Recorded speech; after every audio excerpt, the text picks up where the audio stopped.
सखे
सखे प्राणनाथ अनाथ सखे प्राणनाथ अनाथ सखे दीन दर्द निवार हे गोविंद हे गोपाल हे गोविंद हे गोपाल हे दयाल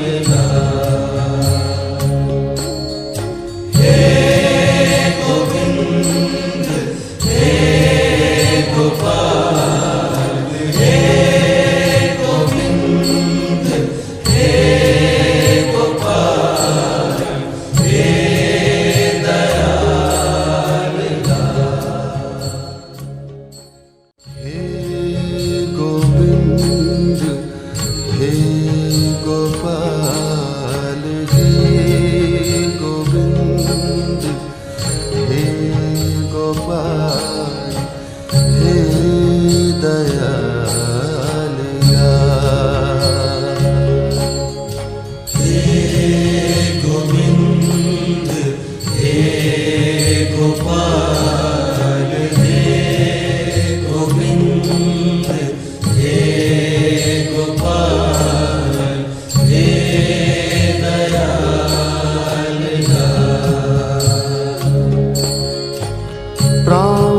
प्राणनाथ अनाथ सखे प्राणनाथ अनाथ सखे प्राणनाथ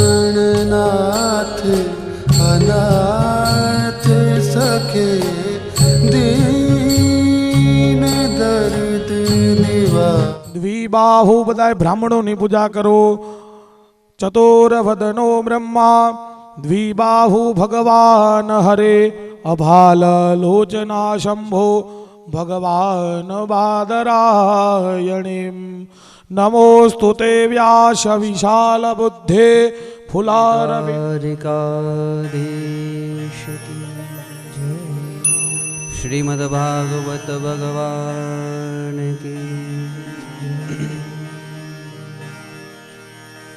आरती मंगल हर्ष बिगाए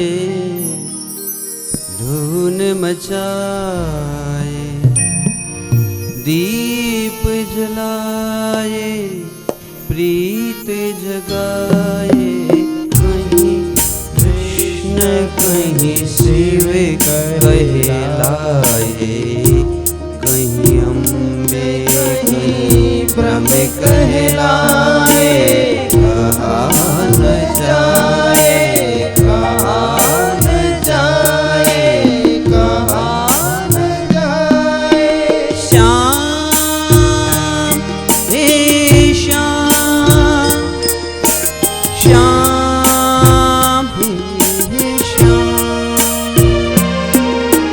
श्याम हे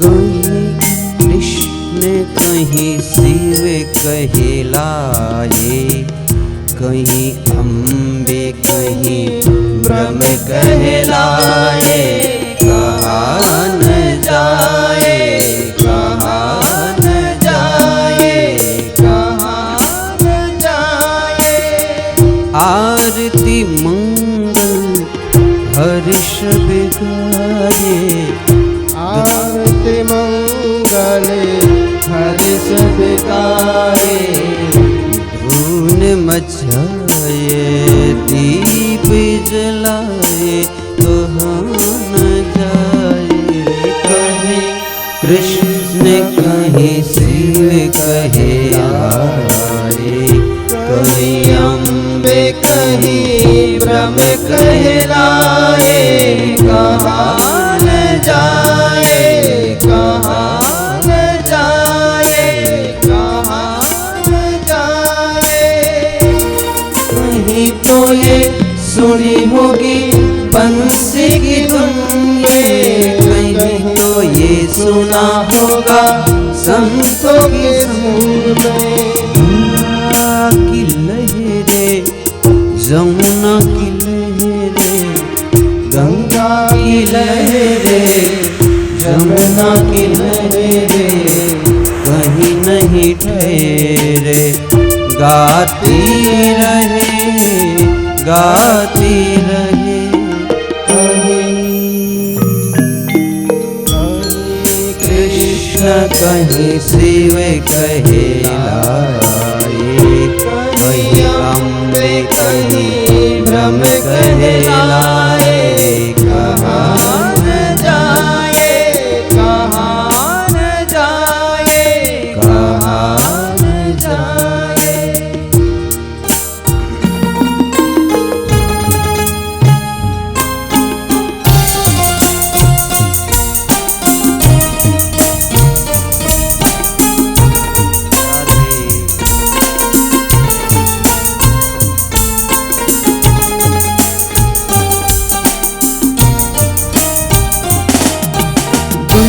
बजे शंख बजे नाद बजाए, छत्र चामर सब व्यंजन गाए।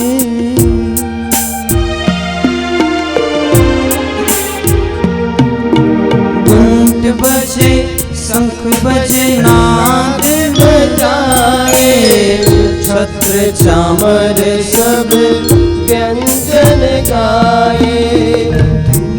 दीप कहीं भोग लगाए, धूप दीप कहीं भोग लगाए। मन मंदिर में झूला झुलाए, कहाँ जाए कहीं कृष्ण कहीं शिव कहलाए, अम्बे कहीं ब्रह्म कहलाए, कहाँ न जाए, कहाँ न जाए, कहाँ न जाए। कर्पूर गौरम करुणावतारम, संसार सारम भुजगेन्द्र, सदा वसन्तं हृदयारविन्दे, भवं भवानी सहितं नमामि। मङ्गलं भगवान् विष्णु, मङ्गलं गरुडध्वज, मङ्गलं पुण्डरीकाक्ष, मङ्गलायस्तनो। सर्वमङ्गल्यमाङ्गल्ये शिवे सर्वार्थ साधिके, शरण्ये त्र्यंबके गौरी नारायणी नमोस्तुते, नारायणी नमोस्तुते, नारायणी नमोस्तुते, नारायणी नमो। यानि कानि नीच पापानि जनमाचन्दा यत्र पूर्वे साध्याः सन्ति देवाः, नानासुगन्धपुष्पाणि ऋतुकालो भवानि च, पुष्पाञ्जलिर्मया दत्तौ ग्रहाण परमेश्वर, वाङ्मय मूर्तिदेवताभ्यो नमः। धरूंगी तेरे सामने,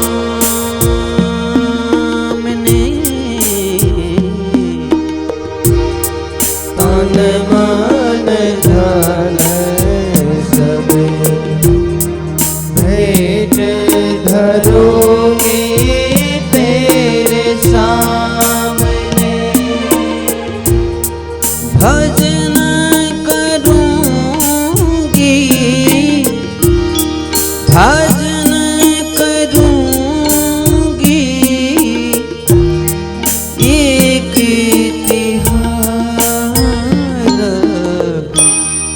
મારે ઘરે આવો પ્રીતમ પ્યારા, પ્રીતમ પ્યારા, પ્રીતમ પ્યારા.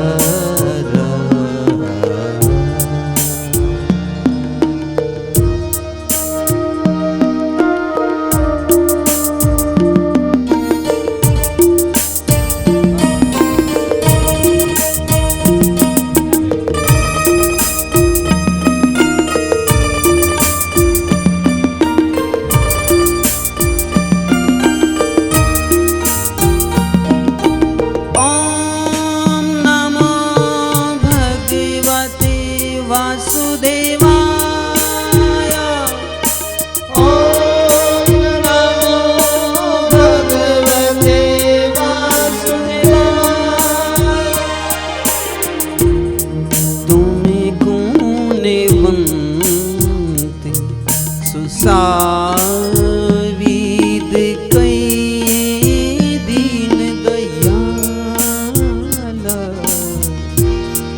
તુમ ગુણવંત સુસાદિત કહીએ દીન દયાલા. મારે પ્રભુજી, મારે પ્રભુજી હવે ગુણિશારા, મારે ઘરે આવો પ્રીતમ પ્યારા,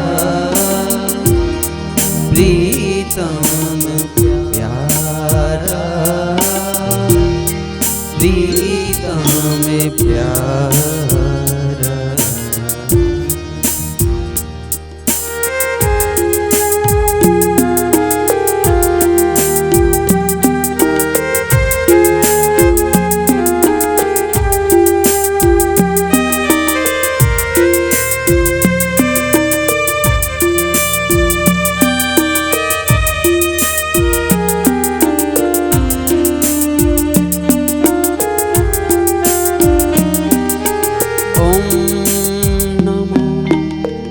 ભગવતે વાસુદેવાય. ઓમ નમો ભગવતે વાસુદેવાય. મેની ગુરી કछु ગુને નહીં જાનો જાને હાર.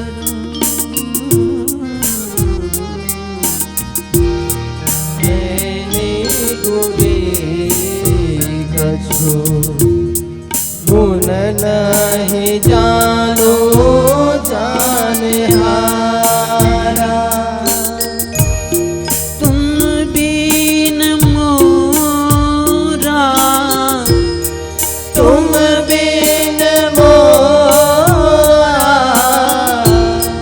નયન દુખાર. મારે ઘરે આવો પ્રીતમ પ્યારા, મારે ઘરે આવો પ્રીતમ પ્યારા, પ્રીતમ પ્યારા, પ્રીતમ પ્યારા.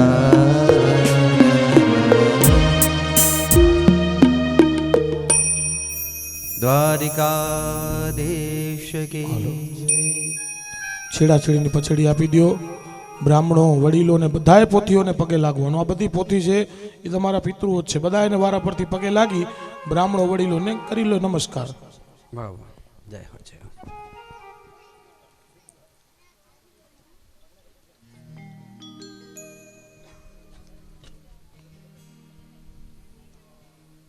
આવો ત્રીજા દિવસની પ્રાતઃકાલીન ભગવદીય ભગવાનના પરમ આશીર્વાદથી આજની સ્તુતિ કીર્તન ગાથાને પ્રારંભ કરીએ.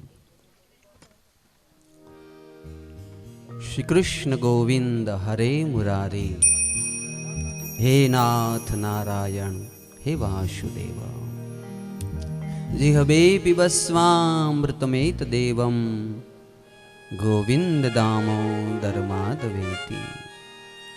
શ્રી કૃષ્ણ રાધા વર ગોકુલેશ, ગોપાલ ગોવર્ધનનાથ વિષ્ણુ, જીહબે પિબસ્વામૃતમેત દેવમ ગોવિંદ દામોદર માધવેતિ.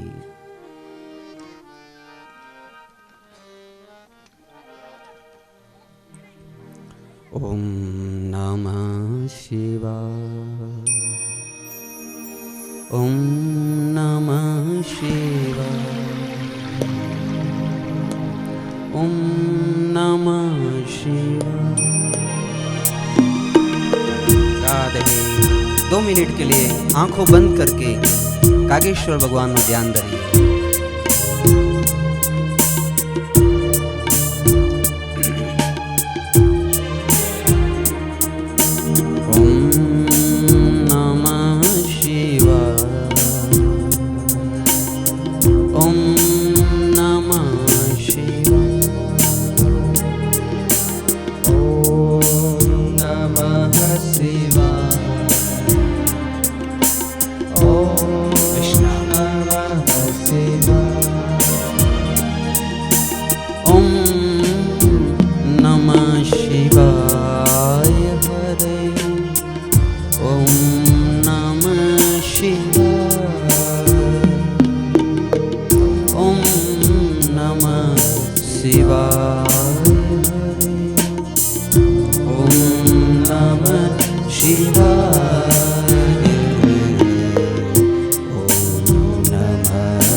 दीन बंधु जगतपते, गोपेश गोपिका कांतम, राधा कांति नमोस्तुते. ओम नमः शिवाय, ओम नमः शिवाय, ओम नमः शिवाय, ओम नमः शिवाय.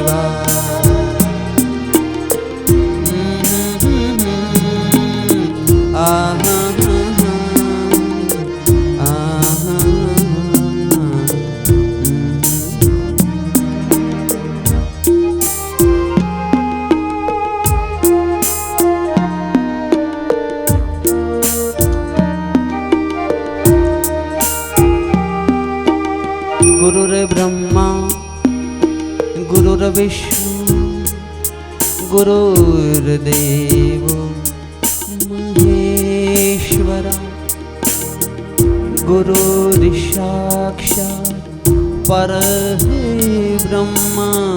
तस्मै श्री गुरुवे नमः.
પદે હર હર મહાદેવ.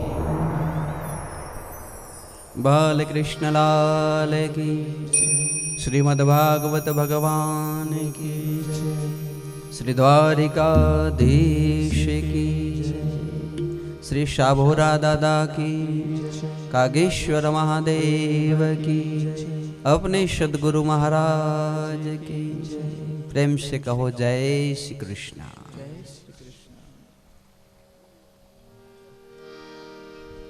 આજનો મંગલ પ્રભાત મારા શ્રી દ્વારકાધીશને નામ.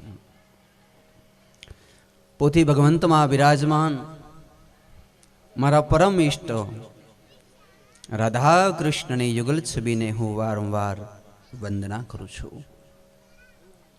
વાંસની ગ્રંથિઓમાં અને જજમાનોને ઘેર જે પિતૃ ભગવંતોનું આવાહન કર્યું છે તે સકલ પિતૃ ભગવંતો હું આપનો આદર સત્કાર કરી આપને આવાહિત કરું છું. મારી પોથીમાં વાંસની ગ્રંથિમાં આપ બિરાજમાન થાઓ. 7 દિવસ સુંદર કથા સાંભળી આપ પાર્ષદ બનો, વૈકુંઠને પ્રાપ્ત થાઓ. સાબરા દાદાને આમંત્રિત કરું છું. આજુબાજુ જે કોઈ પણ દેવ દેવસ્થાનો હોય તેને પણ આમંત્રિત કરું છું. અમારા સારસ્વત બ્રાહ્મણોની જે ખાંભીઓ છે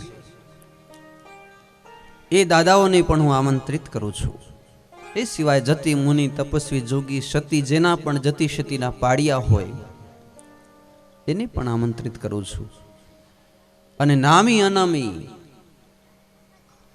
જેનો આપણને નામની ખબર નથી અને ભટકતા આત્મા હોય અને જે મુક્તિને ઈચ્છતા હોય એવા દરેક નામી અનામી આત્માઓની પણ હું અભિવંદના કરું છું. એને પણ આમંત્રિત કરું છું. ત્યાર પછી જે સુંદર મજાની પૂજા કરાવી, ઓમ નમો ભગવતે વાસુદેવાયના જાપ જપાવી આપણા પિતૃઓને વૈકુંઠ સુધી લઈ જવાની જવાબદારી લઈને બેઠા છે એવા સર્વ બ્રાહ્મણ વૃંદો આપને પણ હૃદયપૂર્વક સત્કારું છું. આપ મારા નમસ્કારનો સ્વીકાર કરજો. સંગીત સભાને દીપાવે છે એવા ગંધર્વ વિદ્વાનો આપને પણ સત્કારું છું. અને સિયા રામમય શબ જગ જાની કરહું પ્રણામ જોરી જુગ પાની. સર્વનો આદર, સર્વનો સત્કાર. આવો કથાજીને પ્રારંભ કરીએ. ગઈકાલે પરીક્ષિત અને સુખદેવજી મહારાજની કથા જોઈ. સુખદેવજી મહારાજ 18 વર્ષની અવસ્થા અર્ધ પદ્માસન શાંભવી મુદ્રામાં બેઠા છે. આજ ત્રીજી દિવસની પ્રાતકાલીન સભા, તૃતીય દિવસ. શાંભવી મુદ્રામાં બેઠેલા સુખદેવજી મહારાજ હાથ જોડીને પરીક્ષિત બેઠા છે. ધ્યાનથી સાંભળજો ભાઈ બહેન. સુખદેવજી મહારાજ એમ કહે છે, રાજન પરીક્ષિત, આજ 2-3 દિવસ થયા નથી તો તે નીંદરનું મટકું માર્યું, નથી તો પાણીનું ટીપું પીધું, નથી તો કોઈ ફળ કે ફ્રૂટ ખાધું. તું કંઈ ખાઈ લે, પી લે, તને મુક્તિ સુધી લઈ જવાની જવાબદારી મારી છે. 2 ઘડી વિશ્રામ રાખી, તું કંઈ ખાઈ લે, કંઈ પાણી પી લે ગંગાજળના. પરીક્ષિત ઊભા થઈને સુખદેવના ચરણમાં આડોટે છે. બાપ, તમે મને એવી સુંદર કથા કહો છો કે જે કથા સાંભળ્યા પછી મારી ભૂખ અને તરસ અને નિદ્રા તો આમ હજારો યોજન દૂર ચાલ્યા ગયા છે. નથી તો નિદ્રા આવતી, નથી ભૂખ લાગતી. બસ અંતરમાં એમ થાય કે ક્યારે કૃષ્ણના આંખ વડે દર્શન થશે. મારે ઘરે આવો પ્રીતમ પ્યારા, તન મન ધન સબ ભેટ ધरूंगी, ભજન કरूंगी તિહારા. मैं निगुरी कछु गुण नहीं जानू, तुम हो जानन हारा. मीरा कहे प्रभु कबरे मिलोगे, तुम बिन नयन दुखारा. मारे घरे आवो प्रीतम प्यारा. બાપુ, તમે મને કથા કહો, હું કથા સાંભળવા ઈચ્છું છું. સુખદેવજી મહારાજને ફિર ભગવાન હરિ કા સુમિરન કિયા અને કથા આપને લઈ જાય આગળ. શ્રી ભગવાન ઉવાચ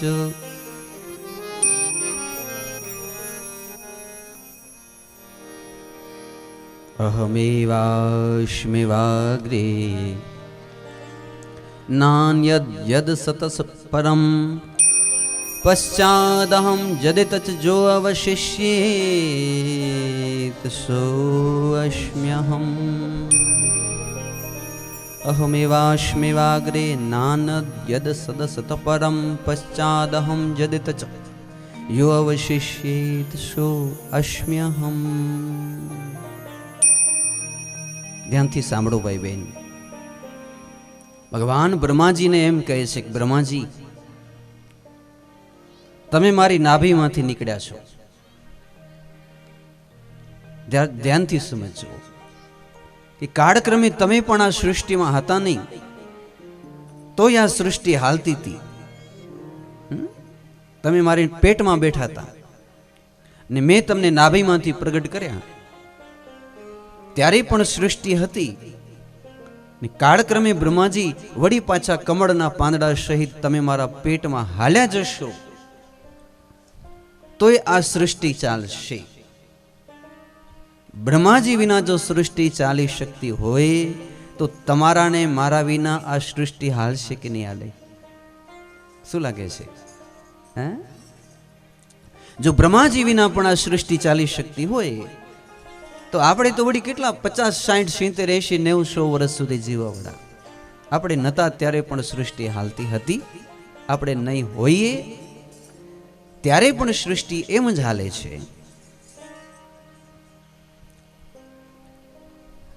અર્થાત ગર્વ અને અભિમાન કરશો નહીં. ગર્વ કિયો સોહી ન રહાર્યો સિયારામજી છે. ગર્વ કિયો સોહી ન રહાર્યો. જય હો, જય હો. જેણે જેણે ગર્વ કર્યો બ્રહ્માજી, એનું પતન થયું છે. સમજાય છે?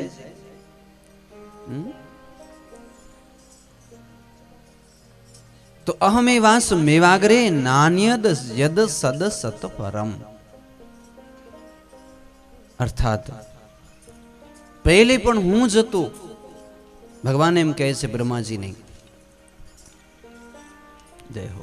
અત્યારે રાખી દો ને બેનો, અત્યારે ક્યાં રમવું છે આપણે? સાંભળો ને કેવી કથા ભગવાનની મસ્ત આવે છે. રાખી દો અત્યારે. આપણે રમવું હશે ત્યારે કાઢી લેશું. પ્રેમ સે કહો જય શ્રી કૃષ્ણ. આનું નામ છે ચતુર્શ્લોકી ભાગવત. શું નામ છે? ચતુર્શ્લોકી ભાગવત. આ ભાગવતની આ શ્લોક કોણ બોલ્યા ખબર છે? સ્વયં ભગવાન બોલ્યા છે. કૃષ્ણ, વાસુદેવ, ભગવાન વિષ્ણુ, આદિનારાયણ. અને એમ કહે છે કે બ્રહ્માજી તમે પણ ન હતા, કંઈ પણ ન હતું ત્યારે હું હતું. આજે તમે છો પણ તમારી કઈ સત્તા નથી. આજે તમે માની લો કે છો, તમારી શું સત્તા છે? કયો? ઘડીકમાં તો બરોબર હોઈએ, ઘડીકમાં તો એમ કે ભાઈને તો એડમિટ કર્યા છે, એટલે કરોડો રૂપિયા પડ્યા હોય તો શું કામના? 56 ભોગ લાગેલા હોય, હજારો જાતના આમ પકવાનો ને મિષ્ટાનો ધરાવ્યા હોય, અને કંઈક લેવો ને બાપુ તો કે ડાયાબિટીસ છે, લેવો.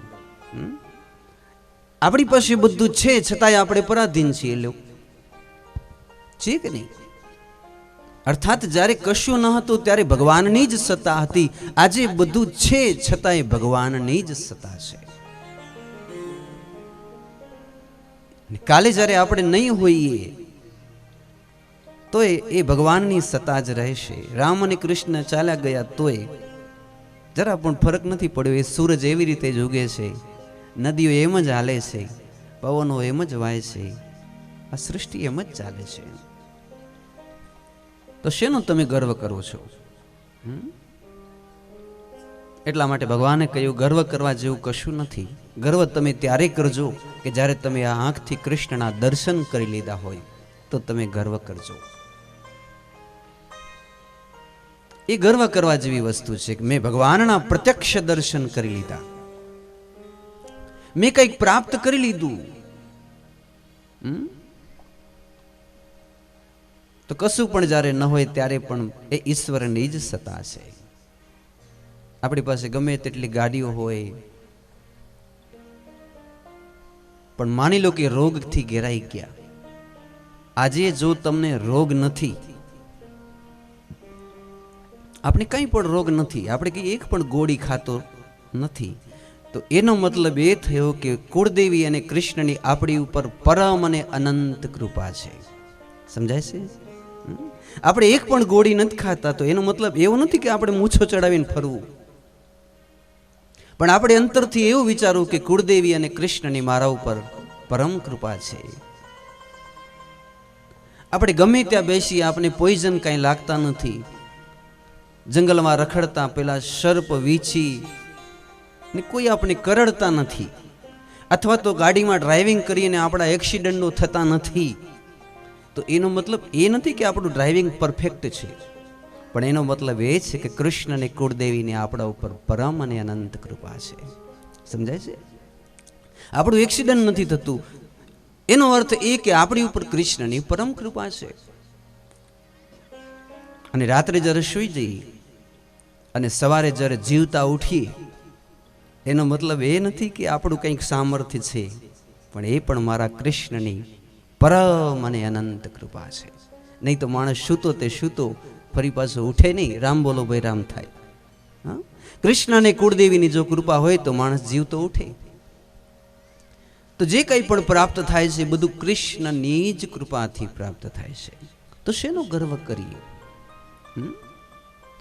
શેનો ગર્વ કરી? ગર્વ તો આપણી ભક્તિનો થવો જોઈએ, માતાના ધાવણનો ગર્વ થવો જોઈએ, કે જે માનું આપણે ધાવણ ધાવ્યા, જે માતા પિતાએ આપણને સંસ્કાર આપ્યા, એનો કદાચ ગર્વ કરીએ તો યથાયોગ્ય છે. બાકી ધન સંપત્તિનો શું ગર્વ કરીએ? બીજો શ્લોક, ઋતિયેત યત પ્રતિયેત ન પ્રતિયેત ચાત્માની તદેદાત્માનો માયા યથા આભાષ યથા તમા. અમુક વસ્તુ દેખાતી નથી, દાખલા તરીકે માયા, એ કૃષ્ણ નથી દેખાતા. માયા તો દેખાય છે, પણ કૃષ્ણ નથી દેખાતા. માયા શું દેખાય છે? કે મારું ઘર છે, બાપ દાદાની 50 એકર જમીન છે, કિલો એક સોનું છે, કરોડો રૂપિયા બેંક બેલેન્સ, આ તો બધું દેખાય છે, પણ કૃષ્ણ દેખાતા નથી. રતિયેર્થ યત પ્રતિયેત ન પ્રતિયેત ચાત્માની. હકીકતે જે પ્રતીતિ થાય છે, લંકા આખી શેની હતી? કે સોનાની. ક્યાં આજે કઈ સોનાનો એક ઠીકરો દેખાતો નથી. દ્વારિકા આખી સોનાની હતી, પણ આજે દેખાતું નથી.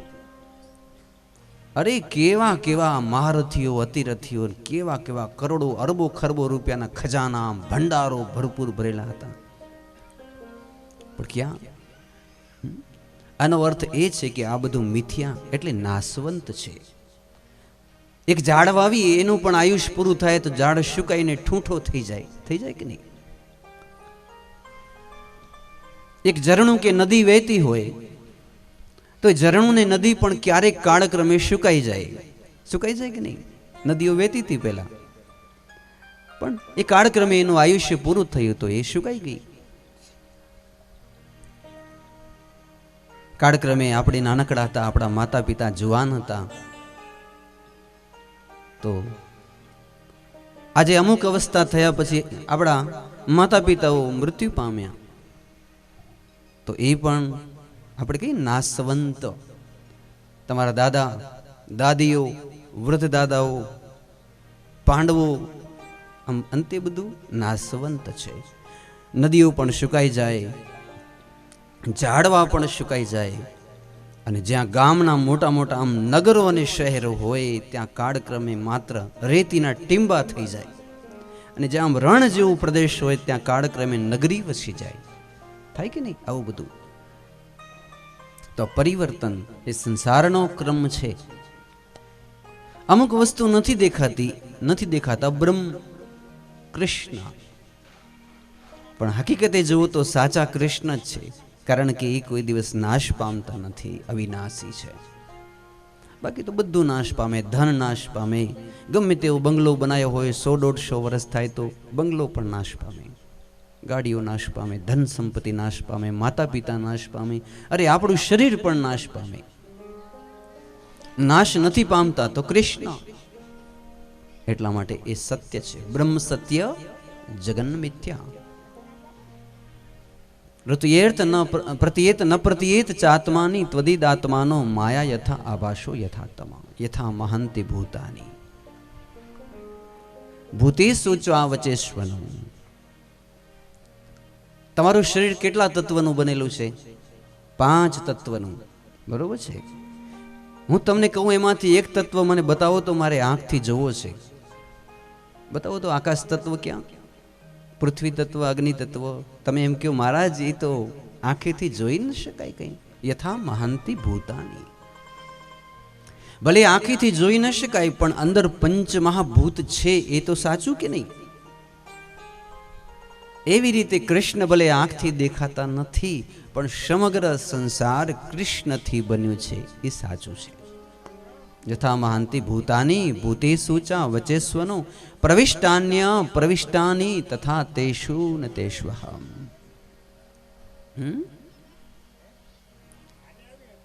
પ્રવિષ્ટાની તેષુ ન તેષ્વહમ. બાબા ભલે ભલે કરતા વાંચો. તો આપણે શું જોતા હતા? જુઓ, આપણા શરીરની અંદર પંચમહાભૂત છે. એમ રામ છે કે નથી? કોઈને પૂછી તમારા શરીરમાં રામ છે તો તમે શું કહેશો? હા, રામ છે તો જીવતા છીએ ને. છે કે નહીં? તમારા શરીરમાં રામ છે કે નહીં? કૃષ્ણ છે? હા. હવે જોજો બીજો પ્રશ્ન. તમે પોતે જ રામ છો? તો તમે હા નહીં પાડો. ના ના, હું તો મંજીભાઈ છું કે મહેશભાઈ છું કે જે પણ આપણું નામ હોય તે. છે કે નહીં? તમે રામ છો? તો કે ના, હું ફલાણા બેન છું, રામ નથી. તો શું તમારી અંદર રામ નથી? તો શું કે ના, અંદર રામ તો છે પણ હું રામ નથી. બસ આ આપણે બરોબર સમજવા જેવું છે. યથા મહાંતિ ભૂતાની ભૂતેષુ ચાવચેસ્વનો પ્રવિષ્ટાન્ય પ્રવિષ્ટાની તથા તેષુ ન તેષ્વહમ. જેમ આપણી અંદર રામ છે તેમ કણ કણમાં રામ છે. એક એક કણમાં, કીડીમાં, મકોડામાં, ઝાડમાં, શ્વાનમાં, હાથીમાં, બ્રાહ્મણમાં, ચાંડાલમાં, બધી જ જગ્યાએ એ રામ છે. અત્ર તત્ર સર્વત્ર. પણ છતાંય તમે મને પૂછો કે તમે કૃષ્ણ છો? ના, હું કૃષ્ણ નથી. દુનિયાનો કોઈ પણ માણસ કૃષ્ણ નથી. કૃષ્ણ તો કૃષ્ણ છે એ જ છે. રામ તો જે રામ છે એ જ છે. અમારી અંદર રામ છે પણ અમે રામ નથી. સમજાય છે ને? એટલા માટે સત્તા કેની થઈ? કૃષ્ણની સત્તા થઈ. છેલ્લો શ્લોક. એતાવદેવ જિજ્ઞાસયમ તત્વ જિજ્ઞાસુના આત્મન અનવ્યમ વ્યક્તિરેકાભ્યામ યતસ્યાત સર્વત્ર સર્વદા. હવે જરા પ્રેમથી જય શ્રી કૃષ્ણ પહેલે બોલો. જય શ્રી કૃષ્ણ. ભગવાનનું સ્વરૂપ આપણે જોઈએ. ભગવાન કેને કહેવાય? જે સર્વત્ર હોય. ધ્યાનથી સાંભળજો એટલે મજા આવશે. સર્વત્ર એટલે શિકરામાં પણ હોય, મુંબઈમાં પણ હોય, લંડન અમેરિકામાં પણ હોય, સ્વર્ગમાં પણ હોય, પાતાળમાં પણ હોય, આકાશમાં પણ હોય. સમજાય છે? ઘણા માણસો શું કહે કે અમે પોતે ભગવાન છીએ, અમારી છબી રાખીને પૂજા કરજો. તો આપણે એને કેવું કે બાપુ તમે તો અહીંયા છો તો અમારા શિકરામાં તો દેખાતા નથી. અમારા ગુરુજી તો એમ કહેતા હતા, ભાગવત એમ કહે કે ભગવાન તો એને કહેવાય કે જે સર્વત્ર હોય. વૈકુંઠમાં હોય, કૈલાશમાં હોય, સ્વર્ગમાં હોય, પાતાળમાં હોય, શિકરામાં હોય, દરેક જગ્યાએ હોય, કણ કણમાં હોય. એને ભગવાન કહેવાય. બીજું સર્વદા. ધ્યાનથી શબ્દ સાંભળજો. સર્વદા એટલે આપણે ન હોઈએ તો પણ એ હોય. જ્યારે કશું પણ ન હોય ત્યારે એની સત્તા હોય. અને જ્યારે બિલકુલ પ્રલય થઈ જાય એમાં સમજો છો ને, બધું નાશ પામી જાય. ધરતી પણ ન હોય, આકાશ પણ ન હોય, સૂરજ ચંદ્ર પણ ન હોય, ને છતાંય એ પરમ બ્રહ્મ પરમાત્મા ઈશ્વર મહેશ્વર એ તો હોય જ સર્વદા. ક્યારેય પણ એવી એક ક્ષણ પણ ન હોય કે જ્યારે એ ન હોય. આપણે જોઈએ છીએ ને ઘણા માણસો એમ કે 200 વર્ષ પહેલા હતા, આજે નથી, તો એ કોઈ દિવસ ભગવાન હોઈ શકે નહીં. માત્ર શિકરામાં જ હોય, મુંબઈ કે લંડન અમેરિકા ન હોય, આકાશ બ્રહ્માંડમાં ન હોય, તો એ ભગવાન હોઈ શકે નહીં. આપણે ઘણી વખતે ગમે તેને ભગવાન માનતા હોય છીએ, પણ બધાને ભગવાન માની ન શકાય. જે સર્વત્ર હોય એ જ ઈશ્વર છે. જે સર્વદા હોય, જેનો ક્યારે નાશ ન હોય, જેનો ક્યારે જન્મ ન હોય, એ જ ઈશ્વર હોય. ત્રીજી વસ્તુ સમાન રૂપથી હોય. આ પણ સમજવા જેવું. કીડીમાં પણ એટલો જ, હાથીમાં પણ એટલો જ, બ્રાહ્મણમાં પણ એટલો, ચાંડાળમાં એટલો, બ્રહ્મપીપળામાં એટલો, તુલસીમાં એટલો, સમાન રૂપથી સર્વત્ર હોય. સમજો છો? સમાન રૂપથી હોવું, જરાય વધઘટ ન હોય, બુદ્ધિમાં એક સરખો હોય, એને ઈશ્વર કહેવાય, એને ભગવાન કહેવાય. ને આવા લક્ષણ કેનામાં છે? તો કે રામ અને કૃષ્ણમાં છે કે નહીં? રામ અને કૃષ્ણમાં એવા લક્ષણ છે કે એ સર્વત્ર છે, સમાન રૂપે છે અને સર્વદા છે. એટલા માટે કૃષ્ણસ્તુ ભગવાન સ્વયં, એ સાક્ષાત ભગવાન છે, સાક્ષાત ઈશ્વર છે. શિવ એ પણ સર્વદા સમાન રૂપે છે, શિવ પણ ભગવાન છે. પણ પ્રભુ અમને આંખથી દેખાતા કેમ નથી? માની લો કે અમારે ભગવાનના દર્શન કરવા, તો શું કરવું? તો કે પહેલે તો અનુમાનથી માની લો.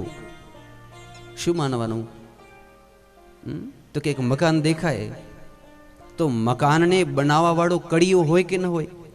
એક ઘડો દેખાય, તો એ ઘડાને ઘડવા વાળો કુંભાર હોય કે નહીં? હોય જ નહીં. આ ઘડા દેખાય છે રહ્યા, આ બધાય, તો આ ઘડાને ઘડવા વાળો મારો ઠાકર હશે કે નહીં?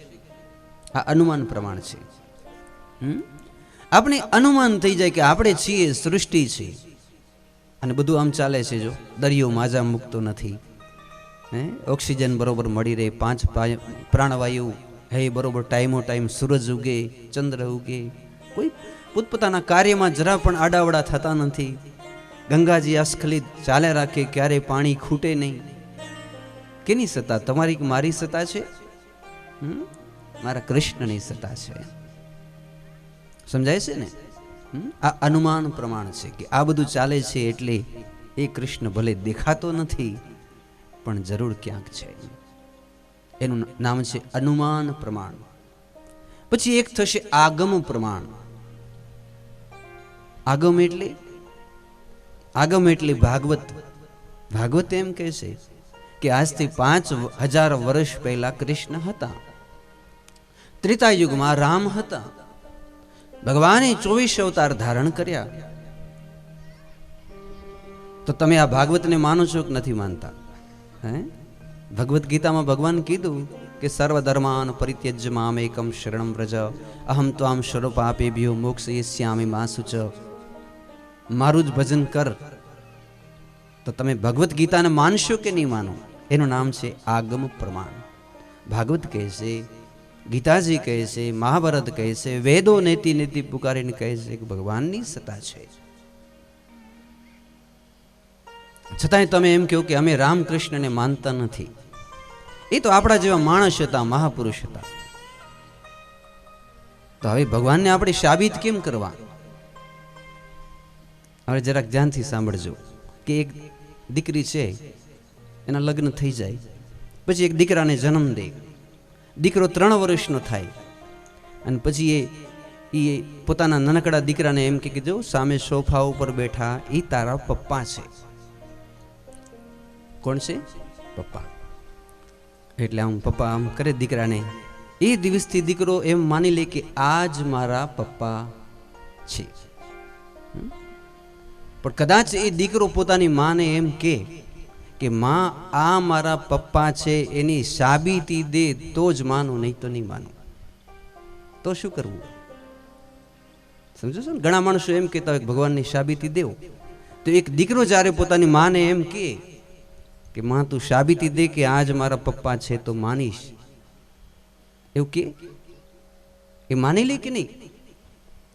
તો માં એટલે આ ભાગવત શાસ્ત્ર, રામાયણ, આ બધા મીરાબાઈ, નરસિંહ મહેતા બધા એમ કહે છે માથું કૂટી કૂટીને, ભાઈ અમે કૃષ્ણને જોયા છે, હજારો પરચા પૂર્યા છે.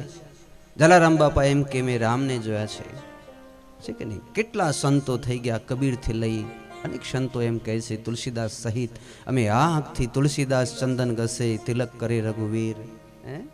ને છતાંય જો આપણે એમ કહીએ કે ના અમે આંખથી જોઈએ તો જ અમે માનશું, બહુ ભણેલા હોય ને જે, એ પછી ભગવાનમાં નથી માનતા. તેમાં ખાસ કરી ક્રિશ્ચન સ્કૂલોમાં જે ભણેલા હોય એ એમ કે આ બધું ગોટાળો છે, આ ભગવાન આવું હોય જ ન શકે. તો અમારા ગુરુજી કહેતા કે જ્યારે દીકરો એમ કે આ મારા પપ્પા છે એની સાબિતી દે તો જ માનીશ, તો એવા લોકોને માં કોઈ દિવસ સાબિતી ના આપે, પણ કાન ચાલીને બે ચાર એવા ચડાવે તમાચા, શેડો નીકળી જાય. તારે સાબિતી જોઈએ છે, એમ શેની સાબિતી તારે જોઈએ? પછી એમ કે નાલાયક બારે નીકળી જાય, આજથી તું મારો દીકરો નથી ને હું તારી માં નથી, કે નહીં? અમારા ગુરુજી એમ કહેતા. સાચી વસ્તુ છે. કોઈ દિવસ માં પછી એમ નથી કે હું તને સાબિતી દઉં. એટલી તો આપણે વિશ્વાસને નિષ્ઠા રાખવી પડે કે નહીં? જો ભાગવત અને રામાયણ કે તોય આપણે ન માનીએ તો પછી ધોલ જ ચડાવાય. પછી એની પાસે હાથ જોડીને વિનંતી ન કરાય કે હજી તને હું સાબિત કરી દઉં કે રામ ને કૃષ્ણ ભગવાન હતા. એને કાન જલીને કહેવાય કે નીકળી જા બારે, ચાલ. તારા જેવા બે ચાર જણા હિન્દુ સનાતન ધર્મમાં નહીં હોય તો અમને શું ફરક પડશે? બીજા ઘણા અમે બેઠા છીએ રામકૃષ્ણના બાલકા, અમે આરામથી ભજન કરશું અમારા ભગવાનનું. તું નીકળી જા બારે, તું આજથી હિન્દુ નથી, અમારા સનાતન ધર્મનો નથી, એમ કહેવાય કે નહીં? તો આનું નામ છે આગમ પ્રમાણ. ત્રીજું પ્રમાણ છે પ્રત્યક્ષ પ્રમાણ. તમે એમ કહો કે પ્રત્યક્ષ આંખ વડે ભગવાનના દર્શન કરવા કેવી રીતે થાય? તો સંત તુકારામને પૂછીએ, તમે ભગવાનના દર્શન કર્યા? નરસિંહ મહેતાને પૂછીએ, મીરાબાઈને પૂછીએ, તમે પંઢરીનાથના દર્શન કર્યા? સખુભાઈ, કર્માભાઈ તમે ખીચડી ખવડાવી? તો શું કહે છે? હા, મારા ખોડામાં બેસાડી અમે ઠાકરજીને ખીચડી ખવડાવી. તો આ વસ્તુ છે પ્રત્યક્ષ પ્રમાણ, જે ભક્તોએ પોતે પોતાના હાથથી ભગવાનનું યજન પૂજન કર્યું છે. અને છતાંય જે જજન પૂજનને ન માને તેવા નાસ્તિક લોકોની આ સંસારમાં કોઈ જરૂર નથી. તો આ ચતુર્શ્લોકી ભાગવત ભગવાને બ્રહ્માજીને કહી, બ્રહ્માજીએ શેષ ભગવાનને આ કથા કહી, અને જેથી શેષ ભગવાનને આ ધરતીનો ભાર લાગતો નથી. જે માણસ આ ચાર શ્લોકોને હૃદયસ્થ કરે કે મારું કાંઈ નથી, એ બધું ભગવાનનું જ છે, તો એને કોઈ દિવસ જીવન ભાર રૂપ નહીં લાગે.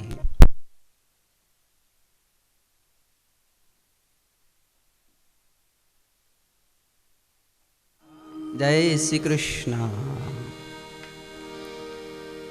અત્ર સર્ગ વિસર્ગશ્ચ સ્થાન પોષણ મૂતય મન્વંતરે ઈશાનુ કથા નિરોધો મુક્તિરાશ્રય. હવે જરા ધ્યાનથી સાંભળજો.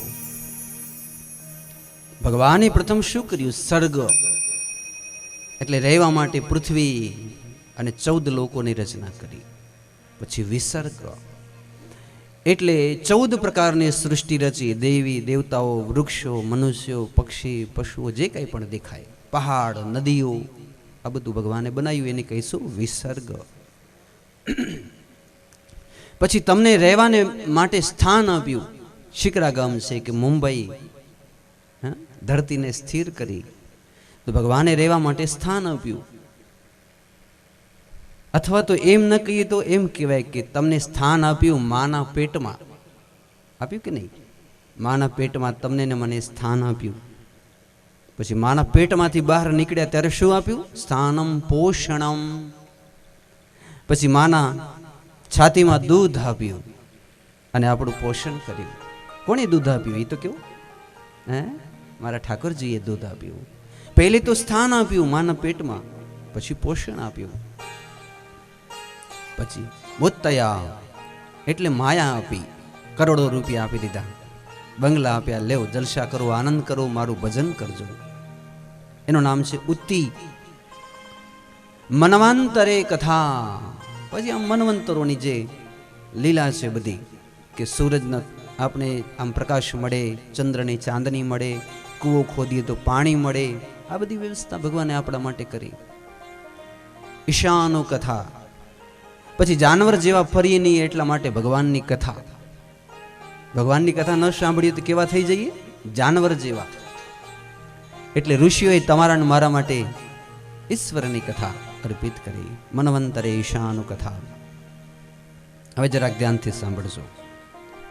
પછી આપણે 80-90 વર્ષના ડોસલા થઈ ગયા, ખવાતું નથી, આંખે દેખાતું નથી, વારંવાર કહીએ કે હવે આ શરીર ક્યારે છૂટે?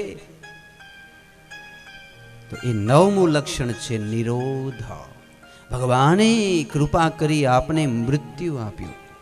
જરાક તમે વિચાર કરો કે ભગવાને મૃત્યુ ન બનાવ્યું હોય તો આપણે એકદમ ડોસલા થઈ ખાટલે પડ્યા હોય ને હજારો વર્ષ જીવવાનું હોય તો કેવા દુઃખી થઈ જઈએ. એટલે ઠાકરજીએ કરુણા કરી મૃત્યુ એટલે નિરોધ, આપને આ દુઃખથી આ જર્જર શરીરથી છોડાવ્યા. પછી છોડાયા પછી હજી એક લક્ષણ છે નિરોધ મુક્તિ. પછી ભગવાને મુક્તિ આપી. નહીં તો 84 લાખ જોનીમાં ભટકીએ તો ભગવાને કરુણા અને કૃપા કરીને પછી આપણા માટે મુક્તિ અને છેલ્લે આશ્રય. એટલે એમ થયું આ દીકરા ક્યાં જઈને ભટકશે, એટલે વૈકુંઠમાં બોલાવ્યા. આવો મારા દીકરા, તમારો વૈકુંઠમાં વાસ થાઓ. આ 10 લક્ષણ શ્રીમદ ભાગવતજીના છે.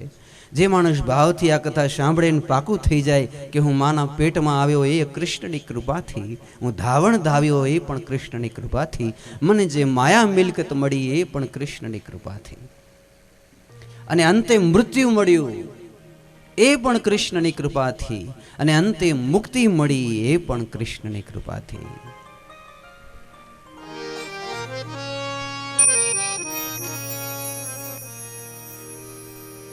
मैं तो सांवरे के रंग राची,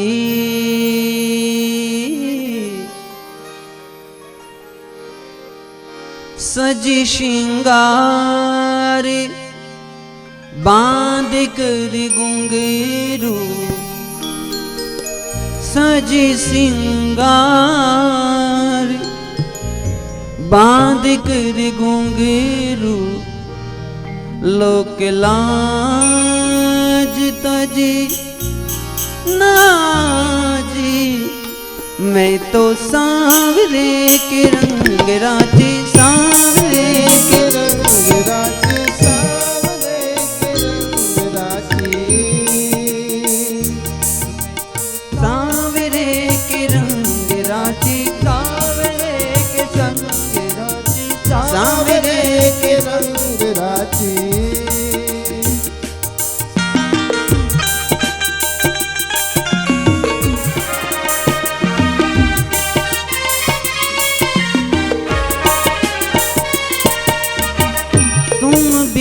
सब जग खारो रे लागे, तुम बिन सब जग खारो लागे, तुम बिन सब जग खारो लागे, और बात सब काजी,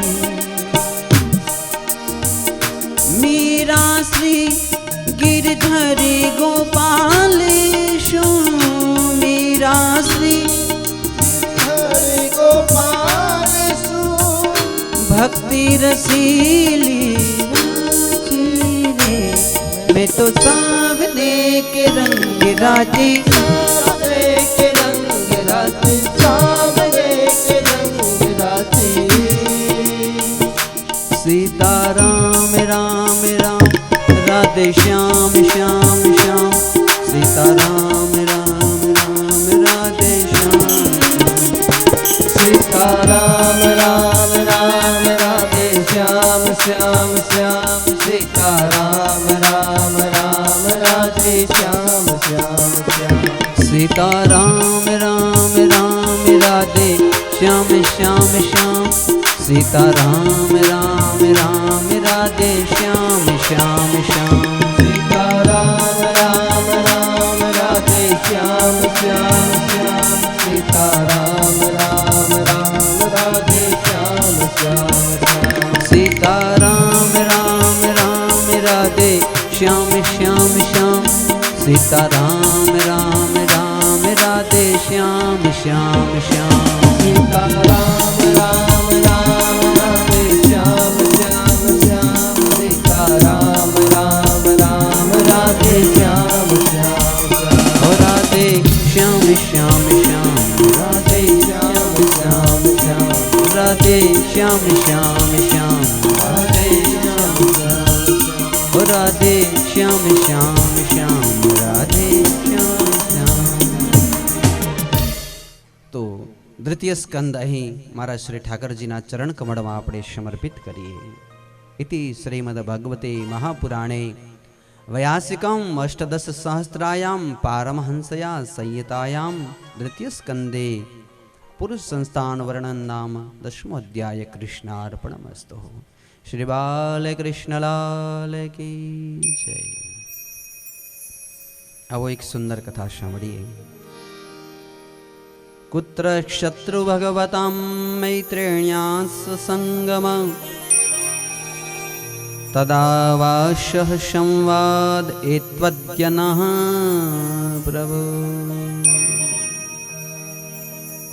એક એવી કથા છે કે હવે પછીની કથા મૈત્રેય મહારાજ શ્રી વિદુરજીને કહેશે. કોણ કહેશે? મૈત્રેય મહારાજ. હવે કથા સંભળાવશે વિદુરજીને, કારણ કે વિદુરજી તીર્થયાત્રા કરવા માટે નીકળ્યા છે અને બરોબર ગોવર્ધનની તટમાં આવ્યા. ત્યાં ઉદ્ધવજી મળ્યા અને એ ઉદ્ધવજી એમને કહ્યું કે તમે હરિદ્વાર જાઓ, ત્યાં મૈત્રેય મહારાજ આપને કૃષ્ણની ભાગવત કથા કહેશે. તો એ મૈત્રેય મહારાજ પાસે હરિદ્વાર આનંદ તટ ઉપર આવ્યા અને એ વિદુરજી મહારાજને શ્રીમદ ભાગવતજીની કથા કોણ કહે છે? મૈત્રેય મહારાજ. પણ એવી તો વળી શું ઘટના ઘડી કે વિદુરજી મહારાજને હરિદ્વાર જવું પડ્યું? એ માટે આવો વિદુરજીની બાજીની કથા સાંભળીએ. સાંજનો સમય છે, ધ્યાનથી સાંભળજો ભાઈ બહેન. દુર્યોધન બેઠો છે ને ધૃતરાષ્ટ્ર રાજ સિંહાસન ઉપર બેઠા, બાજુમાં દાદા ભીષ્મ બેઠા. એક દૂતે આવીને કહ્યું કે આવતીકાલે શ્રી દ્વારિકાધીશ શાંતિના દૂત બનીને આવે છે કે આપણે મહાભારતનું યુદ્ધ નથી કરવું. ત્યારે ભીષ્મ દાદા કહે છે કે હે દુર્યોધન, મહાભારતનું યુદ્ધ તો થશે થશે અને થશે જ, પણ જેની સાથે ભગવાન કૃષ્ણ હશે વિજય તેનો થશે. તો એક કામ કર, જ્યારે ભગવાન આવે તો તું ભગવાનથી મિત્રતા કરી લે અને ભગવાન જો તારો હાથ પકડશે તો વિજય મહાભારતના યુદ્ધમાં તારો જ થશે. એટલે દુર્યોધને ભગવાનના સ્વાગતની બહુ મોટા પાયે તૈયારી કરી છે. 56 જાતના ભોગો બનાવ્યા, આખી હસ્તિનાપુર નગરીને શણગારે, બધાને ઘેર તોરણો બંધાવ્યા, ચોક પુરાવ્યા, માટીઓ રંગાવી, દીપો પ્રગટાવ્યા, ખુશ્બુ અત્તર છંટાવ્યા. આવતીકાલે પ્રભાતમાં વહેલા જ 5:30-6 વાગ્યે દ્વારકાધીશ પધારશે. હવે જરા ધ્યાનથી સાંભળજો. ગંગાના કાંઠે એક 80 વર્ષના વયાવૃદ્ધ રહે, જેનું નામ છે વિદુરજી મહારાજ, અને એ સાથે 60-65 વર્ષના એમના પત્ની શ્રી શુલભા દેવી. પતિ અને પત્ની રહે ગંગાના કાંઠે, નિષ્કિંચન બનીને રહે. મુખ્ય પ્રધાન હોવા છતાંય, વડાપ્રધાન હોવા છતાંય ઘાસની ઝૂંપડીમાં રહે છે. દુર્યોધનના અનાજનો એક દાણો ખાતા નથી કે તું પાપીઓ છો, તારો અનાજ અમારાથી ન ખવાય. આખા હસ્તિનાપુરમાં એક જ એવા છે વિદુરજી જે પાપિયા દુર્યોધનનો અનાજ નથી ખાતા. અને બંને જણા પતિ અને પત્ની રાત્રે બેઠા, આમ સંધ્યા પૂજા કરી જમવા. ત્યારે જમવામાં શું હતા? 8-10 કેળા. આમ જમવા બેઠા ત્યારે વિદુરજી કીધું કે દેવી, આવતીકાલે ભગવાન દ્વારિકાધીશ સવારે વહેલા 5:30-6 વાગે આપણા હસ્તિનાપુર પધારશે શાંતિના દૂત બનીને. તો આપણે વહેલા હાલશું, એનું સ્વાગત કરશું, દ્વારકાધીશના દર્શન થશે, આ આંખો ધન્ય ધન્ય બનશે. ત્યાં તો શુલભાજી રડવા લાગ્યા અને એમ કહે છે કે હું જ્યારે નાનકડી હતી ને 5 વર્ષની, ત્યારે મારે ઘેર મહાત્મા દુર્વાસા ઋષિ પધાર્યા અને મેં 4 મહિના સુધી દુર્વાસા ઋષિની સેવા કરી. ચાતુર્માસ હોય ને 4 મહિના પછી દુર્વાસા ઋષિ કીધું, દીકરી બેટી તે મારી બહુ સેવા કરી, કંઈક વરદાન માંગી લે, તારે શું જોઈએ? તો હું 5 વર્ષને મેં કીધું, દાદા આપને જે ગમતું હોય તે મને આપો. તમને શું ગમે છે? સૌથી પ્રિય હોય તે મને આપું. દુર્વાસા કહે, મને તો ગમે છે શ્રી કૃષ્ણમ શરણમ મમ. આ મંત્ર મને બહુ ગમે છે, લે દીકરી તને આપું. અને હું 5 વર્ષની હતી ત્યારથી આ મંત્ર જપું, શ્રી કૃષ્ણમ શરણમ મમ. આજે હું 65 વર્ષની થઈ, દિવસ ને રાત આ મંત્ર જપું. તે કામ કરો ને મને કૃષ્ણની કથા કહો. ના તો હવે આ કેળા ખાવાનું મારું મન થતું નથી, મને મારો ઠાકર બહુ યાદ આવે છે. રડવા લાગ્યા, ભક્તિભાવમાં ભીંજાયા, આંખમાંથી અશ્રુની ધારાઓ ચાલી. ધ્યાનથી સાંભળજો ભાઈ બહેન. બરોબર સાંજે 8 વાગ્યા અને વિદુરજીએ કથાનો પ્રારંભ કર્યો.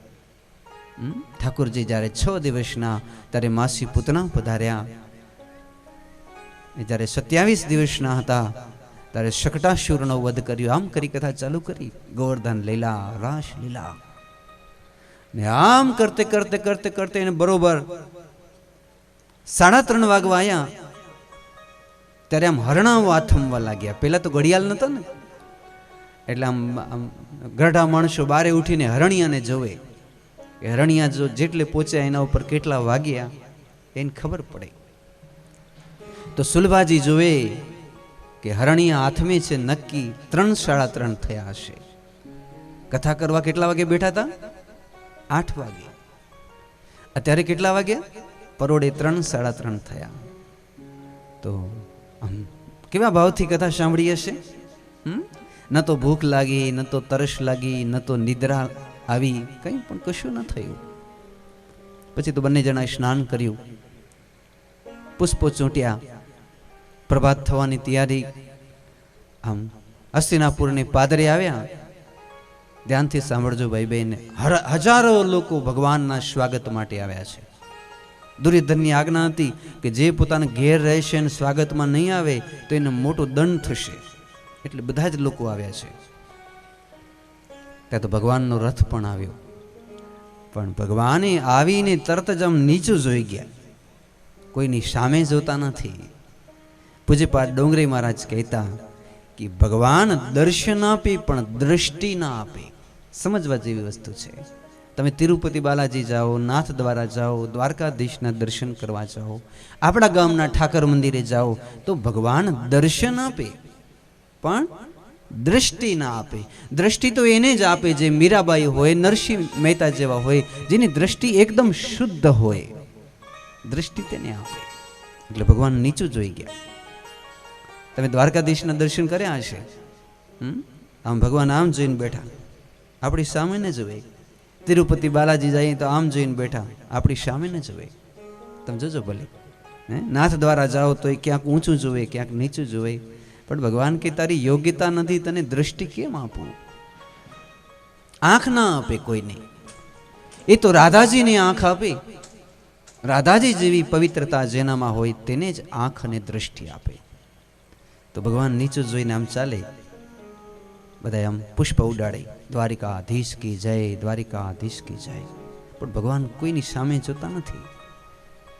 એમાં વિદુરજી ઊભા, બાજુમાં શુલભાજી ઊભા, એની પાસેથી પણ રથ નીકળ્યો, ભગવાન સામે જોતા નથી. ત્યારે આમ શુલભાજી કંપી ગયા કે હું 5 વર્ષની હતી ત્યારથી શ્રી કૃષ્ણમ શરણમ મમ ના જાપ જપું, અને આજ મારા આંગણે દ્વારકાધીશ આવ્યો અને એ દ્વારકાધીશ મારી સામે પણ ન જોવે.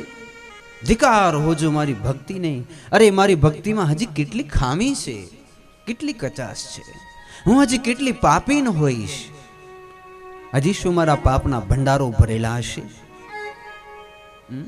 આંખમાંથી અશ્રુની ધારાઓ ચાલે. હે કેશવ, હે મધુસૂદન, હે અચ્યુત, હે નારાયણ, હે દામોદર, હે દ્વારકાધીશ, હજી શું મારી ભક્તિ તમે ન સ્વીકારી? જોજો બરા પ્યારે ભાઈ બહેન, ભગવાને આમ ઈશારો કર્યો, દારૂક. હા પ્રભુ. ઘોડાની લગામ ખેંચી રથ ઉભો રહ્યો અને ધીમે રહીને દ્વારકાધીશ આમ થોડાક પાછળ રહી ગયા હતા. શુલભાજી આમ ધીમે રહીને આમ શુલભાજી સામે આંખ મિલાવી અને જ્યાં શુલભાજીની આંખમાં મારા ઠાકરજીની આંખ મિલી ત્યાં તો શુલભાજીના આમ રોવાણા ઊભા થઈ ગયા. હે દ્વારકાધીશ, હે મધુસૂદન, હે દામોદર, તમે મારી ભક્તિને આજ પવિત્ર કરી, પાવન કરી, મારા કુળને તમે ઉજ્જવલ કર્યું, મારા વંશની કીર્તિને તમે પાવન કરી મારા બાપ. જય દ્વારકાધીશ. ભગવાનની આંખ અને શુલભા દેવીની આંખ મળી. ભગવાન હસ્યા. શુલભા જેવી ધન્ય ધન્ય બન્યા. ભગવાને ઈશારો કર્યો. આમ ઘોડાની લગામ ઢીલી થઈ, રથ ચાલવા માંડ્યું. પણ આજે શુલભાજી કંપે.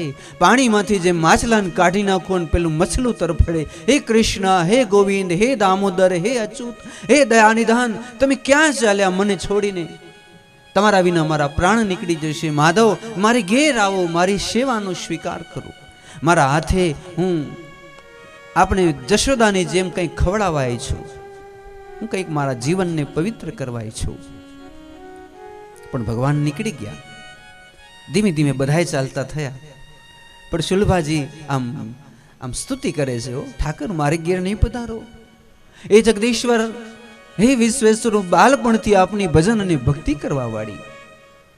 ત્યાં તો વિદુરજી પાસે આવ્યા અને કહે છે, દેવી, ઠાકોરજી તો દુર્યોધનની સભામાં ગયા. નાથ, કૃપા કરો, મને કૃષ્ણની પાસે લઈ ચાલો. મારે એમને એ કહેવું છે કે એ મારા ગરીબ પધારે, મારી ઝૂંપડીને પાવન કરે. વિદુરજી કીધું, દેવી, જેવી રીતે દ્રૌપદીના ચીર ખેંચાતા હતા અને દ્રૌપદી આમ પુકાર કર્યો તો એવો તમે પુકાર કરો તો એ ઠાકર ઉગાડા પગે દોડતો દોડતો તમારા ઘરે આવશે. ચાલો ઘેર જઈએ. આમ હાથ પકડીને પેલી શુલભા દેવીને વિદુરજી કાકા ઘેર લઈ ગયા અને પછી પોતે દોડતા દોડતા દુર્યોધનની સભામાં ગયા. પણ આ બાજુ શુલભા દેવીને કંઈ સૂચતું નથી. દ્વારકાધીશના દર્શન કર્યા, આંખમાં આંખ મિલાવી. આમ સાંભળ્યો નજરથી ઘડીક વારે અડગું થતું નથી. એ મધુસૂદન, હે દ્વારકાધીશ, હે દયા સિંધુ, હે કૃપા સિંધુ, આપ મારી ઘેર પધારો, મારી ભક્તિને પાવન કરો. ને માસીને ઢાળીને બેઠા, હે મધુસૂદન, મારે ઘરે આવજે, માવા માખણ વાળો રોટલો ખાવા. આ બાજુ સભા ચાલી. ભગવાને દુર્યોધનને કીધું કે તું 5 ગામ આપી દે તો આપણે યુદ્ધ નથી કરવું. પણ દુર્યોધને કહ્યું કે સુચસ્ય અગ્રભાગ નદાસ્યામી બિના યુદ્ધેન કેશવ. એ કેશવ, સોયની અણી રહે એટલો જમીનનો ભાગ પણ હું યુદ્ધ વિના આપવાનો નથી. તો ભગવાને કહ્યું, મહાભારતના યુદ્ધની તૈયારી કરો. ત્યારે દુર્યોધન ઊભા થઈને ઠાકરજીના હાથ પકડે, ઠાકરજી, તમારે ને મારે આજથી મિત્રતા. મેં તમારા માટે 56 ભોગ બનાવ્યા. આવો, મેં તમારા માટે આખી મારી હવેલી શણગારી છે. અને એ વખતે ઠાકરજીએ આમ દુર્યોધને જે હાથ પકડ્યો તો આમ તર છોડી દીધો. દુર્યોધન, તારીને મારી મિત્રતા થઈ ન શકે. તારીને મારી કેવી વડી મિત્રતા? એક તો તારે ને મારે કઈ સંબંધ નથી, બીજું તારે ને મારે કઈ ભક્ત ને ભગવાનનો સંબંધ નથી, ત્રીજું આ સંસારમાં તું સૌથી મોટો પાપિષ્ટ છો, અધર્મી છો. મારું એક પ્રણ છે કે જે અધર્મી હોય એના ઘરનું પાણીનું ટીપું ન પીવું. માટે તારે ઘેર હું પાણીનું ટીપું ન પી શકું. હું જાઉં છું. તે તો ભીષ્મ દાદા આમ આડા ઊભા થયા. તો પછી મારી ઘેર ચાલો, હું તો અખંડ બ્રહ્મચારી. ભગવાને કહ્યું, દાદા અડગા થાઓ, તમે બ્રહ્મચારી છો, પણ તમારા ઘરમાં પાપિયા દુર્યોધનનું જ અનાજ છે. જ્યાં જ્યાં પાપિયાનું અનાજ હશે ત્યાં હું પાણીનો ટીપોય ન પીવું. કૃપાચાર્ય દ્રોણાચાર્ય દોડ્યા, ભગવાને હાથ જોડ્યા, મને જવા દો, મને ભૂખ તો લાગી છે, મારે જવું પણ છે, પણ તમારે ઘેર નહીં જાવું. ક્યાં જઈશ? ચાલો ને વિદુર ઘેર જઈએ ઓ ધવજી, ચાલો ને વિદુર ઘેર. ગૌ ભક્ત છે, ગાયોની સેવા પૂજા કરવા વાળા ભાવથી જય શ્રી કૃષ્ણ. તો આપણે જોતા હતા મારા શ્રી ઠાકરજી એમ કહે, જઈશ તો ખરો પણ હું શુલભાજીને ઘેર જઈશ, વિદુરજીને ઘેર જઈશ. હવે આ બાજુ બરોબર 12 વાગ્યાનો સમય થઈ ગયો. મહારાણી શુલભા દેવી આમ સ્નાન કરે, 3 વખત સ્નાન કરવું જોઈએ ને, એમ મધ્યાહનકાલીન સ્નાન કરવા બેઠા. અને આમ એક વસ્ત્ર, આમ વસ્ત્ર બદલાવા તો હશે કે નહીં ખબર નહીં, પણ આમ બહેનો આમ એક વસ્ત્ર વીંટીને સ્નાન કરે એમ સ્નાન કરવા બેઠા. અને એ વખતે ભગવાને રથ તૈયાર કર્યો અને આમ ગંગાના કાંઠે રથ દોડતો જાય. શુલભા દેવીના ઘર પાસે આમ ઝૂંપડી પાસે રથ ઉભો રહ્યો અને આમ ઠાકરજી દોડ્યા, આતુર બન્યા, આમ સાંકર ખખડાવી, કાકી દ્વાર ઉગાડો, હું દ્વારકાધીશ મુરલી મનોહર દામોદર કૃષ્ણ આપણા આંગણે આવ્યો છું.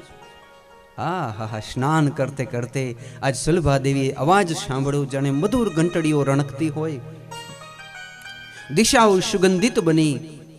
અને આજ શુલભાજીના એક એક રૂવાડા ઊભા થયા, મારે ઘેર મારો ઠાકર પધાર્યો. આમ ઝટક દઈને ઊભા થયા. સુખદેવજી મહારાજને કહા, હે પરીક્ષિત રાજા, એ ઊભા થયા ને એમાં મહારાણી શુલભાનું વસ્ત્ર નીચે પડી ગયું. શરીર ભાવ ભૂલેલા, બિલકુલ નગ્ન દિગંબર અવસ્થાવાળા એ 65-70 વર્ષના મહારાણી દોડ્યા, આમ ઝટક દઈને ડેલી ઉગાડી, કમાડ ખોલ્યા અને જ્યાં સામે જોયું ત્યાં તો કસ્તુરી તિલકમ લલાટ પટલે વૃક્ષસ્થલે કૌસ્તુભ. આમ દામોદર કૃષ્ણને જોયા અને મેળામાં ખોવાઈ ગયેલું બાળક જાણે 2-4 કલાક પછી મળે અને પોતાની માને જે આમ બાજી પડે એમ આમ શુલભા દેવીએ કૃષ્ણના ચરણારવિંદમાં બાથ લીધી. હે કૃષ્ણ, હે દામોદર, હે અચ્યુત, હે મધુસૂદન, હે જગદીશ્વર, મારા આંગળી પધાર્યા, આજ મારા કુળને ધન્ય કર્યું, આજ મારી ભક્તિ પાવન બની, આજ મારા સર્વ પિતરો સંતુષ્ટિત થયા છે. ભલે પધાર્યા, ભલે પધાર્યા. ભગવાને જોયું ખભા ઉપર જે વસ્ત્ર હતું એ આમ મહારાણીની ઇજ્જત ઢાંકવા આમ વસ્ત્ર ઢાંકી દીધું. શુલભા દેવીએ ઠાકરજીના હાથ પકડી લીધા, નાથ પધારો મારી ઘેર. અને હાથ પકડીને પોતાના ઘરમાં લઈ આવ્યા. અને જે દ્વારકાધીશ સોનાના સિંહાસન ઉપર બેસતા એ દ્વારકાધીશને આમ દાભડાની ચટાઈ પાથરી આપી અને દાભડાની ચટાઈ ઉપર એ મુરલી મનોહર બેઠા. શુલભા દેવી પોતે વસ્ત્ર પરિધાન કર્યા અને દોડતા દોડતા આવી ઠાકરજીની પાસે બેઠા. નાથ, હું નાનકડી 5 વર્ષની હતી ત્યારથી દુરાસા ઋષિએ મને શ્રી કૃષ્ણમ શરણમ મમનો મંત્ર આપ્યો.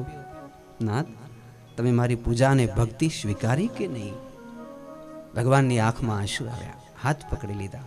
દેવી, એટલે તો તમારે ઘેર હું આજે પધાર્યો છું. લાવો લાવો, કંઈક જમવા માટે બહુ જ ભૂખ લાગી છે.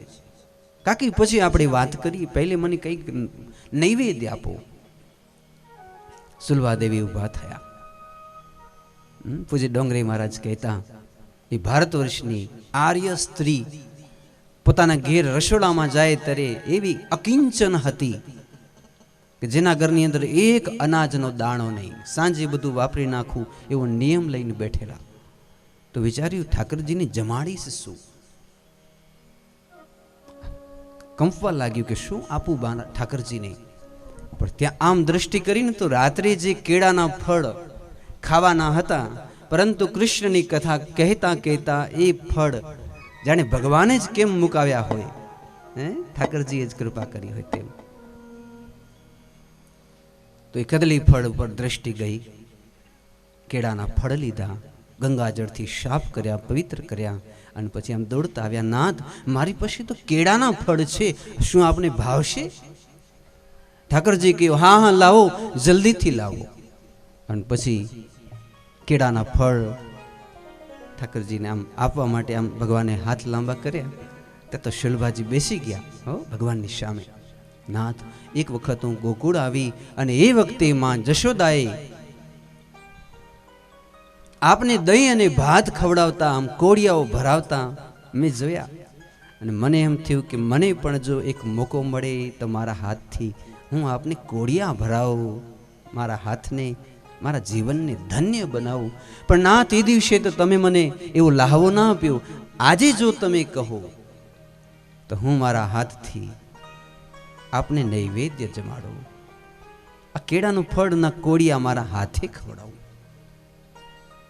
ઠાકરજીએ સંમતિ આપી. ત્યાં તો શુલભા રાજી થયા. આમ બરોબર ઠાકરજીની સામે બેઠા અને પછી આમ આંખમાં આંખ મિલાવ્યો. આહા, અધરમ મધુરમ વદનમ મધુરમ નયનમ મધુરમ અશિતમ મધુરમ હૃદયમ મધુરમ મધુરાધિપતે રખિલમ મધુરમ. આહા, ઢોળવા લાગી. હે કૃષ્ણ, હે કૃપા સિંધુ, હે કરુણા સિંધુ. ને આમ કરતે કરતે કેળા તો છોલી, પણ એનો ગર્ભ કાઢીને દૂર ફેંક્યો ને એના છિલકા હતા એને આમ તોડીને ગ્રાસ બનાવ્યો. અને મારા કૃષ્ણ નારાયણને કહે છે, લેવ પ્રભુ આપના મુખારવિંદમાં હું ગ્રાસ આપું. અને કેળાનો છિલકો લઈને શ્રી ઠાકરજીને આપ્યું. ઠાકરજીએ મુખારવિંદ ખોલ્યું, અંદર કેળાના છિલકા આપ્યા. ભગવાન ચાવે છે, બહુ સુંદર લાગતા હોય એવો ભાવ કરે છે. કાકી બહુ સુંદર, બહુ સુંદર, હજી આપો. સુલભાજી ભાવ સમાધિમાં વારંવાર કેળાના છિલકા ખવડાવે. એક કેળાનો છિલકો સંપન્ન થયો, બીજી કેળા લીધી. ન જાણે આજને શું થયું, કેમ ગાંડી અને બાવરી બની ગર્ભને દૂર ફેંકે કેળાના છિલકાઓ લઈ શ્રી ઠાકરજીના મુખારવિંદમાં અર્પિત કરે. ઠાકરજી આમ હર્ષિત થતા ખાય, ડોલતા જાય. બધા આમ પેલા સાત્યાઈ કે ઉદ્ધવ આમ ભેગા બેઠા જુએ કે આ શું ખાય છે ભગવાન, પણ કઈ બોલી ન શકે ને, આમ જોતા રહી ગયા હાથ છોડી. એટલામાં વિદુરજી પધાર્યા. વિદુરજી આવીને પ્રણામ કર્યા. ભગવાન ઊભા થયા. વિદુરજીને ઊભા કરીને પોતાના કંઠે લગાડ્યા. ત્યારે વિદુરજીએ જોયું તો ભગવાનના મુખમાંથી કેળાના છિલકાની સુગંધ આવે છે. મારા ઠાકર શું ખાય છે? સુલભાજીના હાથમાં જોઈએ તો કેળાના છિલકા. એટલે વિદુરજી ધીમે રહીને પોતાના પત્ની શુલભાજીને કહ્યું, દેવી શું કરો છો? નાથ, મારે ઘેર મારા ઠાકર પધાર્યા, એને હું ભાવથી કેળાના ફળ ખવડાવું છું, મારા ઠાકરની સંમતિથી. એ તો ભલે ખવડાવો, પણ શું ખવડાવો છો એ તો જુઓ. જ્યાં હવે જોઈએ તો હાથમાં કેળાના છિલકા. આમ નીચે જોયું તો 2-3 કેળાના ગર્ભ પડેલા. ભગવાનને જોયું તો કેળાના છિલકા ચાવે. હવે સમાધિ છૂટી અને હાથમાંથી કેળાના છિલકા નીચે પડી ગયા.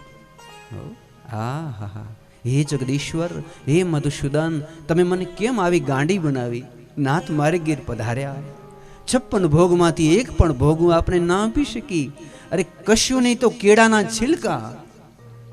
નાથ, મુજ પાપીનીથી બહુ મોટું પાપ થયું, મને માફ કરો. એ જગદીશ્વરનું બાન ભૂલી ગઈ આપણા પ્રેમમાં. નાથ, મુજ પાપીનીથી બહુ મોટું પાપ થયું. આમ કરીને આમ કંપવા લાગ્યા. તા તો દામોદર દોડ્યા અને કાકીનો હાથ પકડી લીધો. કાકી, હું વૈકુંઠમાં કાયમ 56 ભોગ ખાઉં.